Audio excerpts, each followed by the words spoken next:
2 ವರ್ಷದಿಂದ ಕಷ್ಟಪಟ್ಟು videos shoot ಮಾಡ್ಕೊಂಡು ಈ ಥರ ಎಲ್ಲ ರೆಡಿಯಾಗಿ ಈ ಥರ ಅವೆಲ್ಲ ಡಮ್ಮಿ ಫಾಲೋವರ್ಸ್. ಅಕಸ್ಮಾತ್ ನಿಮ್ಮನ್ನು ಮುಂದೆ ಕಳಿಸ್ತಾರೆ ಅನ್ನೋ ಗ್ಯಾರಂಟಿ ಇರಲ್ಲ. ಅವೆಲ್ಲ ಫೇಕ್ ಫಾಲೋವರ್ಸ್. ಒಂದು ಟ್ರೆಂಡ್ ಒಬ್ಬರು ಮಾಡಕತ್ತಾರ ಅಂತ ಹೇಳಿ ಇನ್ನೊಬ್ರು ಮಾಡೋದ್ರಿಂದ ನಿಮ್ಮ ಐ ಡಿ ಏನಾದರೂ ಮುಂದೆ ಇಲ್ಲ. ಹಾಯ್ ಎಲ್ಲರೂ ಫಂಕ್ಷನ್ ಹೋಗಿದ್ಲೇನ ಅಂತ ಅನ್ಕೋಬೇಡ್ರಿ ನೀವು. ಫಂಕ್ಷನ್ ಎಲ್ಲೂ ಹೋಗಿಲ್ಲ ನಾನು. ಈ ಥರ ಒಂದು ಮಳೆ ಒಳಗೆ, ಈ ಥರ ಒಂದು ಎಕ್ಸಾಮ್ ಸೀಸನ್ ಒಳಗೆ ನಂದು ಇಂಟರ್ನಲ್ಸು ಸಮ್ ಎಕ್ಸಾಮ್ಸ್ ಇಲ್ಲಿಗೆ ಬಂದವ. ನನಗೆ ಇಂಟರ್ನಲ್ಸ್ ಮುಗೀತು, ಇನ್ನೊಂದು ವೀಕ್ ಬಿಟ್ಟು ಎಕ್ಸ್ಟರ್ನಲ್. ಅದ್ರ ನಡು ಕನ್ಸಿಸ್ಟೆನ್ಸಿ ಸಿಕ್ಕಾಪಟ್ಟೆ ಬ್ರೇಕ್ ಆಗೈತಿ. ಸ್ವಲ್ಪ ಸ್ಪೀಡ್ ಮಾತಾಡಕತ್ತೀನಿ, ವೀಡಿಯೋ ಲೆಂತಿ ಆಗುತ್ತೆ ಅಂಥೇಳಿ ಅದಕ್ಕೂ ಬೈಕೋಬೇಡ್ರಿ. ಮತ್ತು ಅಟ್ಲೀಸ್ಟ್ ನನ್ನ ಮುಖ ಮರಿಬಾರ್ದು ನನ್ನ ಒಂದು ಫಾಲೋವರ್ಸು ಅನ್ನೋ ಕಾರಣಕ್ಕೆ.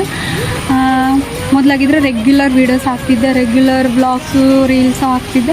ಆದರೆ ಈಗ ಹಾಗಲ್ಲ, 1 ವೀಕಲ್ಲಿ ಒಂದು ಸಲ ಸ್ಟೋರ್ ಮಾಡಿಟ್ಕೋಬೇಕು ನಾನು. ಒಂದು 5-6-7 ರೀಲ್ಸ್ ಮಾಡಿಟ್ಕೊಂಡಂದರೆ ದಿನಾಲು ಒಂದೊಂದು ಹಾಕ್ಬೋದು ನಾನು. ಇಲ್ಲಾಂದ್ರೆ ಕನ್ಸಿಸ್ಟೆನ್ಸಿ ಬ್ರೇಕ್ ಆಯ್ತು ಅಂದರೆ ಏನೂ ಮಾಡೋಕ್ಕೆ ಬರೋಲ್ಲ. ವಾಪಸ್ ಜನರ ರೆಸ್ಪಾನ್ಸ್ಗಳನ್ನು ತೊಗೊಳಕ್ಕೆ ಬರೋಲ್ಲ. ಅದರಲ್ಲಿ ಬೇರೆ ಈಗ ಒಂದು ಟ್ರೆಂಡ್ ನಡೆದ್ಬಿಟ್ಟೈತೆ ಇನ್ಸ್ಟಾಗ್ರಾಮ್ದಾಗ, ಕಾಪಿ ಪೇಸ್ಟ್ ಅಂತ. ಕಾಪಿ ಪೇಸ್ಟ್ ಮಾಡಿ ಫಾಲೋವರ್ಸ್ ಮಾಡ್ಕೊಳ್ದಂತೆ. 2 ವರ್ಷದಿಂದ ಕಷ್ಟಪಟ್ಟು ವೀಡಿಯೋಸ್ ಶೂಟ್ ಮಾಡ್ಕೊಂಡು ಈ ಥರ ಎಲ್ಲ ರೆಡಿಯಾಗಿ ಈ ಥರ ಎಲ್ಲ ಹೆಂಗೆ ಮಾತಾಡ್ಬೇಕಂತೇಳೆಲ್ಲ ರೆಡಿ ಮಾಡಿಕೊಂಡು ಕೂತ್ಕೊಂಡು ರಾತ್ರಿ ಎಲ್ಲ ನನ್ನ ವರ್ಕ್ಸ್ ಆದಮೇಲೆ ಎಡಿಟಿಂಗ್ ಮಾಡಿ ನನ್ನ ಒಂದು ಪರ್ಸ್ನಲ್ಲಿಂದನೇ ನಾನು ಬಂದಿರೋದು. ಯಾರ ಹೆಲ್ಪು ತೊಗೊಂಡಿಲ್ಲ. ನನ್ನ ಫ್ರೆಂಡ್ಸು ಒಬ್ಬರು ಸಪೋರ್ಟ್ ಮಾಡಿದ್ದಾರೆ, ನೀವು ಇಲ್ಲಿ ತನಕ ಸಪೋರ್ಟ್ ಮಾಡಿದ್ರಿ, ಫ್ಯಾಮಿಲಿ ಸಪೋರ್ಟ್ ಮಾಡಿದ್ರಿ. ಅದು ಬಿಟ್ಟು ನನಗೆ ಬೇರೆ ಯಾರೂ ಕಂಟೆಂಟ್ ಕ್ರಿಯೇಟ್ರ ಒಂದು ಸಹಾಯ ತೊಗೊಂಡು ನಾನಂತೂ ಇಲ್ಲಿ ತನಕ ಬಂದಿಲ್ಲ. ಬಟ್ ಈಗ ಕಾಪಿ ಪೇಸ್ಟ್ ಮಾಡಿಕೊಂಡು ಜಾಸ್ತಿ ಫಾಲೋವರ್ಸ್ ಮಾಡ್ಕೊಳತ್ತಾರಲ್ಲ, ಅವೆಲ್ಲ ಡಮ್ಮಿ ಫಾಲೋವರ್ಸ್. ಅಕಸ್ಮಾತಾಗಿ ಹಂಗೆ ಫಾಲೋವರ್ಸ್ ಆದರೂ ನಿಮ್ಮ ವೀಡಿಯೋಸ್ಗಳಿಗೆ ಅವರು ಲೈಕ್ಸ್ ಮಾಡ್ತಾರೋ, ಇಲ್ಲ ನಿಮ್ಮನ್ನು ಅವರು ಇನ್ನೂ ಜಾಸ್ತಿ ಸಪೋರ್ಟ್ ಮಾಡ್ತಾರೋ, ಇಲ್ಲ ನಿಮ್ಮನ್ನು ಮುಂದೆ ಕಳಿಸ್ತಾರೋ ಅನ್ನೋ ಗ್ಯಾರಂಟಿ ಇರಲ್ಲ. ಅವೆಲ್ಲ ಫೇಕ್ ಫಾಲೋವರ್ಸ್. ಒಂದು ಟ್ರೆಂಡ್ ಒಬ್ಬರು ಮಾಡಕತ್ತಾರ ಅಂತ ಹೇಳಿ ಇನ್ನೊಬ್ರು ಮಾಡೋದ್ರಿಂದ ನಿಮ್ಮ ಐ ಡಿ ಏನಾದರೂ ಮುಂದೆ ಇಲ್ಲ ಸಸ್ಪೆಂಡ್ ಆದರೆ ಏನು ಮಾಡ್ತೀರಿ ಇಂಥವೆಲ್ಲ ಕೇರ್ಫುಲ್ ಆಗಿರಿ. ಯಾವುದೇ ರೀತಿ ಟ್ರೆಂಡ್ ಅಂದ್ಕೊಂಡು ನಿಮ್ಮ ಇನ್ಸ್ಟಾಗ್ರಾಮ್ಗಳಲ್ಲಿ ಈ ಥರ ಒಂದು ಟ್ರೆಂಡನ್ನು ಟ್ರೈ ಮಾಡೋಕ್ಕೆ ಹೋಗ್ಬೇಡ್ರಿ.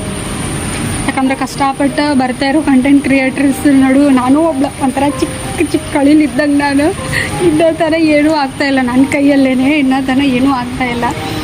ಜಾಸ್ತಿ ಫಾಲೋವರ್ಸ್ ಇದ್ದವರು ಓಡ್ತಾ ಇದ್ದಾರೆ. ಇನ್ನೂ ನಾವು ಜಾಸ್ತಿ ಫಾಲೋವರ್ಸ್ ಮಾಡ್ಕೋಬೇಕು, ಒಳ್ಳೆ ಚಲೋ ಎಂಟರ್ಟೈನ್ಮೆಂಟ್ ಮಾಡಬೇಕು, ಜನರಿಗೆ ಚಲೋ ಕಂಟೆಂಟ್ ಕೊಡಬೇಕಂತೇಳಿ.